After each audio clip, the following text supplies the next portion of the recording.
The song is an ADHD anthem because it's hard living with ADHD and you don't actually see mess. You're just so consumed by your inner thoughts and your scattered brain that things like that become very difficult to do. Lola Young! I appreciate that extra long yay. I know, because I don't know if it's clap for myself, but I've been number one. You know what I mean? I got a clap for myself. I'd do a longer yay. Do it together. 3, 2, 1. Yeah! That sounds fake now. It's your first time on Capital Breakfast. How are things? Good, very good. Yeah, I can't complain. It's been a bit mad for you because you were on Graham Norton the other week and everything like that. Everything like that, yeah. It's been pretty insane and just adjusting, really. Yeah. It's funny because a lot of people would just think this is one of those overnight success things. No, like we know it isn't. No, you guys know, and it's definitely not. It's never that case. You know, there's anomalies, but it's never that. No, and I think I think it's good for people to hear this, especially like younger listeners. Like, there's a lot of graft that goes into the point where you are now, where you are popping off everywhere. We were doing a bit of a deep dive on you. You were learning to play guitar by 6, right? You could play the guitar. Is that right? Or was that a bit of an exaggeration? Maybe it was a bit of an exaggeration. Maybe like 8, but... Okay. I think I must have lied in that interview.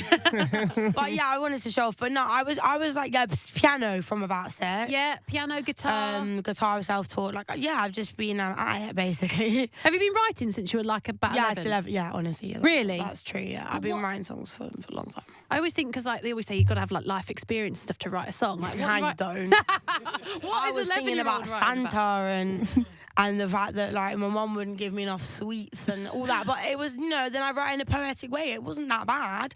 I've got a song called I Leant From You, which is like a quite dark, deep song that I wrote when I was like 14, and it might even still one day come out. Like, yeah. Really? That'd be really cool. Yeah.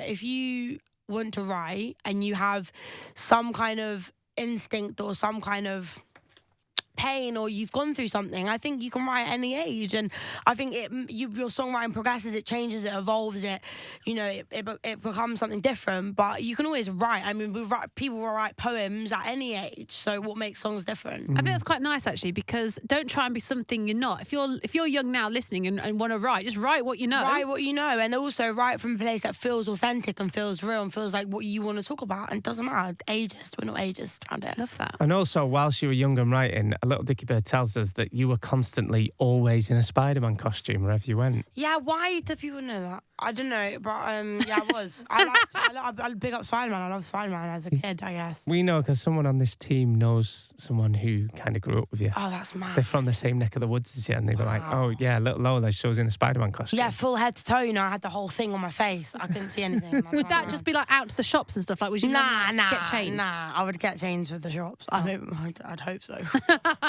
Who was your favourite Spider-Man? Just the first one. I don't like Toby Maguire. Toby Maguire. Oh yeah. I'm not like. By the way, I haven't seen Spider-Man since. Like, I'm not a fanatic anymore. But I only watched one with the Green Goblin. Like, that was it. And that was Toby Maguire. I know there's been a couple since. I don't know. That was my favourite movie ever at that point. I thought you were going to say Tom Holland, because didn't he go to the same school as you? He did, and I didn't actually watch it. Sorry, Tom, but... But do you know what? I love Tom Holland. He's an incredible actor, and I don't know him personally, but he seems great. When I first remember you and hearing about you, it was probably 21, and it was on the Late Late Show with James Corden. Yeah. How did that happen? How did that come about? Just like... Do you know what? James actually messaged me the other day, a really, really sweet, long message saying he was very, he said something really nice, like, I hope that you're making a lot of people happy, and I hope that you're one of them. And that was really sweet. And it was like a kind of, I knew someone, my manager kind of knew him, and it was like, that kind of thing. It was like strings pulled, but it was a really like a blessing at that point in my career that I was able to do that. And he's been super supportive since. So Katy Perry, we know she's a big fan of our guest that is joining us right now in the studio. Give it up for Lola Young. Yay! So, is this just a random thing, or have you DM'd each other, or? Well, with Katie, no, we've DM'd each other, and she actually DM'd me, and I had a bit of a moment. And a lot of the time I don't post these things on my Instagram story because I don't feel like, it's a bit braggy or whatever, but I did post that one because it was a big moment. I grew up listening to Katy Perry. Yeah, I think you're allowed to have moments. We're all too humble in this country, aren't we? I agree with that statement very much so. We are all too humble. We pretend things don't affect us. We pretend that like we're not gassed and happy and not cool. We need to be a bit more like the Americans. I agree. Yeah, in that way we do. We have said this haven't we? week, don't we? We're like, if someone gets successful in this country, we like to bring them. Like number one thing. You know, that's what it is. Like, why can't we just be happy for ourselves? And like, I think that goes across a lot of other aspects of you know, like we don't think we could never look in the mirror and go, God, I look good.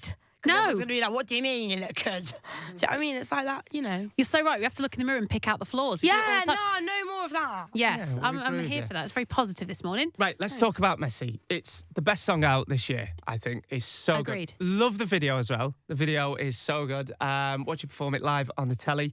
And you. is it to do... Explain this to me, Lola. So you've recently been diagnosed with ADHD, and I is it have, yeah. similar to... Is that where the song comes from? Well, it comes from a really bad relationship I had. It comes from a place of me feeling that way about myself. The chorus is massively how it was. And it also just comes from like, you know, some aspects of like my family life and stuff. But it's a combination of a lot of different things. But yes, the song is an ADHD anthem because it's to that, you know. And there's a trend going around on TikTok. Well, there was a trend going around on TikTok. Where it's basically just talking about like not being like clean girl aesthetic and the opposite of that. And I'm not like, you know, I have very severe ADHD and I've only just realised and I'm medicated and stuff, but it's hard living with ADHD and you don't actually see mess. You don't actually visibly see mess. So you kind of, yeah, it sounds like you're being lazy, but you're really not being lazy. You're just so consumed by your inner thoughts and your scattered brain that things like that become very difficult to do. So, yeah, like Messi is just talking about, and I think it's not actually written for that, but it's, you know, it turns out to be quite a lot more about that.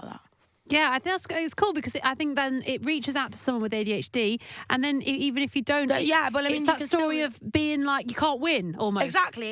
Yeah, it's not. Yeah, I'm not saying that it's like for groups, but definitely it's about, you know, not being able to win in for yourself or for anybody else. Yeah, and just sort of celebrate being you. You're a bit of everything. You do, you know, none of us are perfect. Exactly, for sure. Yeah, I think that's why that song's gone so big, to be honest, because everyone can relate to it so much. And also, we need to talk about, because the Brits are in a couple of times and you're up for Best Pop Act at the Brits. Have you got a speech ready? Will you be thanking Capital? Oh, you know what? I forgot that I had to do a speech if I win. No, yeah. Oh, that's just me out. Okay, I'm gonna do it when I get home. No, I don't Giving her a stress. I don't want to stress you out. I'm fine, but Sometimes it is better, I think, with to not have one. Isn't yeah, it? and just go up and be in the moment. But me not having a speech at home. I'll be swearing left, right, and centre. And just... I think it's good having a rough thought of what you want to say in case the pressure when you get up there means you forget, you know, like everyone's name escapes you or that kind of thing. Yeah, you're right. Okay, Just a little bit, just something, and then wing the rest. Be you. Yeah. But like, it's just almost those moments where I think it's like doing a best man speech or anything, isn't it? If you try and wing the whole thing, I think your mind goes blank. Yeah, that's true. Yeah. You'll be fine. You will be fine. We're rooting for Come you. on. We say this to all our guests. Are we too like bright and energetic for this time of the morning? No, I've had my coffee, so I'm okay. If it was before my coffee, I would have punched you all in the face. I love we get that a lot. Just pow.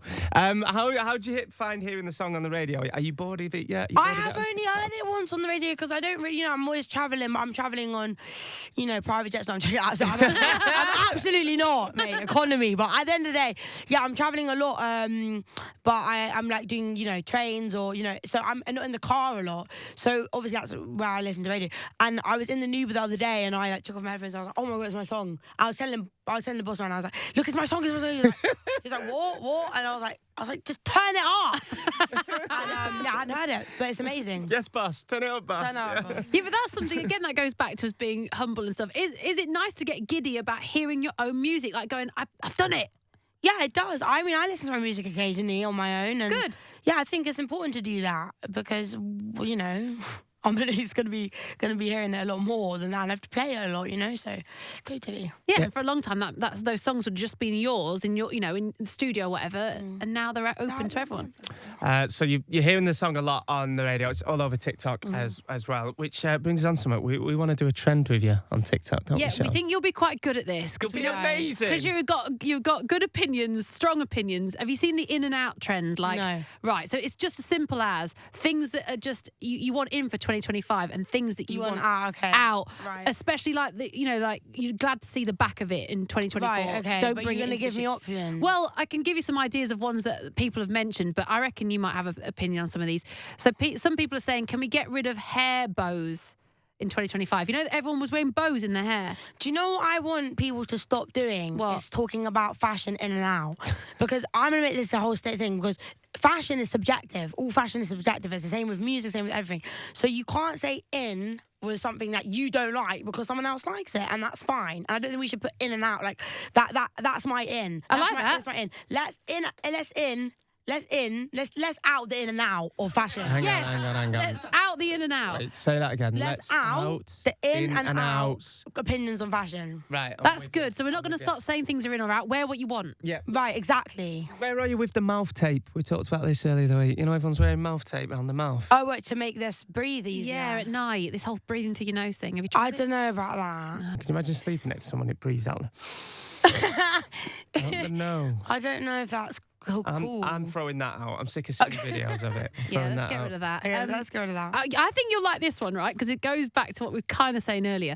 But being overly nice in emails and having to constantly do the, hey, how are you? Hope this email found you well. Did you have a nice weekend? And then out. Can we get rid of that? Because I don't email anyone. So when I email, it's a quick hi, but then I feel the necessity to go, hi, how are you? Hope you're well.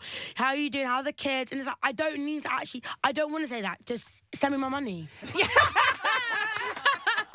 I mean, yeah. Can we all just be blunt in emails, but accept that we'll all do it? Yeah, and so it's not rude. It's not rude. Yeah, love that, love that. Any more that are on there, Sian? What about how do you feel about some people get embarrassed about hobbies that they're doing? Can we just embrace that now? Should we embrace being ourselves? I don't know. The hobby thing, like, if you're like, I don't know, like, I'm not actually, no, let me not say anything. No, go on. Certain things like, I don't know. I like roller skating, but some people would say that's quite cringe, and I kind of get it. Like, if your hobby is like just, I don't know, like, I know, you know, all hobbies that come into mind, I'm like, my friend does that, But all hobbies are a bit cringe probably in that way. No, that's true. Okay, I hear you. Yeah. I hear you. Let's be supportive. Like our friend Chris Stark, who likes paddle. He's just got into the old paddle. As in just like paddling in the shoe? No, it's basically, it's a cult. Okay, right?